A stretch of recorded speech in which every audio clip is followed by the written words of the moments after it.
ওরা আপনি সবাই ভালো আছেন। তো আজকে আমি আপনাদের শিখিয়ে দেব যে কিভাবে আপনারা এই একটি ফোন দিয়ে ২ টি ফোন ইউজ করতে পারবেন। হ্যাঁ, এই একটি অ্যাপ্লিকেশনের মাধ্যমে আপনারা ওই অ্যাপ্লিকেশনটি যদি ওপেন করেন, ওই অ্যাপ্লিকেশনে আরেকটি ফোনের ভার্সন মানে ওপেন হয়ে যাবে।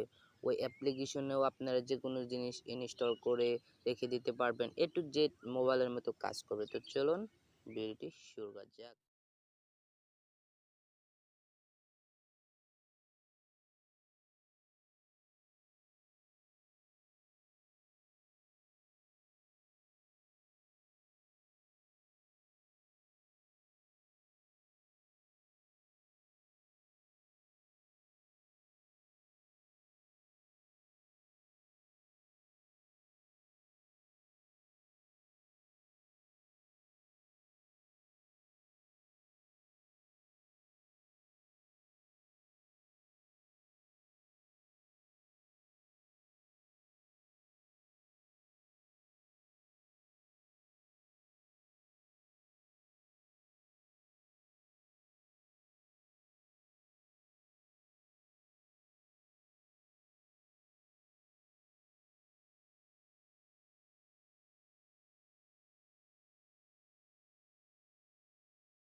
ইন্টারফেস শো করতেছে দেখতে পাচ্ছেন। তো এখানে আপনারা সেটিং অপশন পেয়ে যাবেন।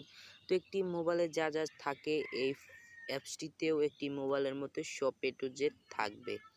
তো এইরকম ভাবে আপনারা মানে ফোনটিকে সেট আপ করবেন। করার পর এখান থেকে আপনারা এখানে ব্রাউজারটি ওপেন করতে পারবেন। তো আপনারা এখান থেকে ইন্টারনেটও চালাতে পারবেন। তো এখান থেকে আপনারা যেকোনো চালাতে পারবেন। যেমন আমি ইউটিউব লিখে সার্চ দিলাম। সার্চ দেওয়ার পর গোতে আপনারা ক্লিক করে দেবেন।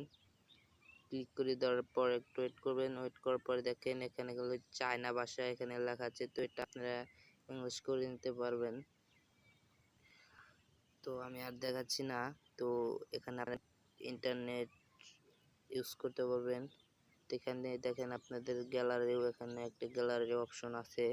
তো এখানে আপনারা দেখেন আমি একটি শো করেছিলাম, এখানে এটা শো করতেছে। তো এই হলো ভিডিওটি যদি ভালো লেগে থাকে চ্যানেলটিকে সাবস্ক্রাইব করে দিন, আর পাশ থেকে আবার আইকনটিকে বাজিয়ে দিন পরবর্তী ভিডিওর আপডেট পাওয়ার জন্য। নেক্সট ভিডিওতে দেখা হবে। আল্লাহ হাফেজ।